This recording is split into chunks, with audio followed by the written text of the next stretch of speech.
बड़ा भाग्यशाली जमीनिया हो जहाँ होला शिवा चर्चा।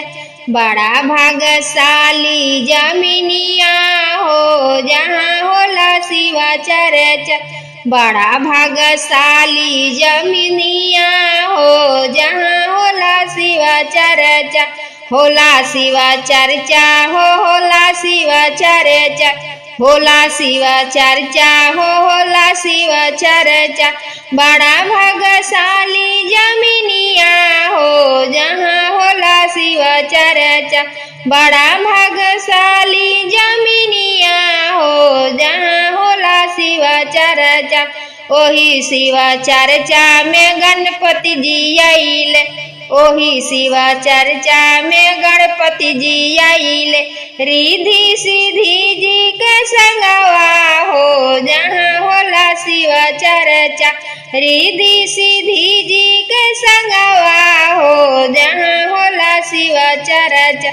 बड़ा भाग्यशाली जमीनिया हो जहाँ होला शिवा चर्चा।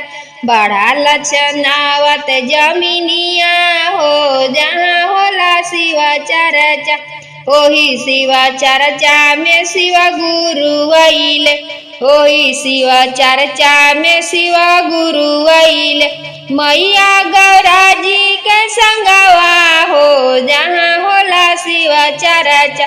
मैया गौरा जी के संगवा हो जहाँ होला शिवा चर्चा। बड़ा भाग्यशाली जमीनिया हो जहाँ होला शिवा चर्चा। बड़ा लक्षणावत जमीनिया हो जहाँ होला शिवा चर्चा। ओही शिवा चर्चा में विष्णु जी आइले। ओही शिवा चर्चा में विष्णु जी आइले। मैया लक्ष्मी जी के संगवा हो जहाँ होला शिवा चर्चा।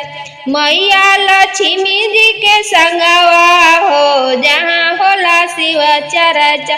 बड़ा भाग्यशाली जमीनिया हो जहाँ होला शिवा चर्चा। बड़ा लक्षणावत जमीनिया हो जहाँ होला शिवा चर्चा।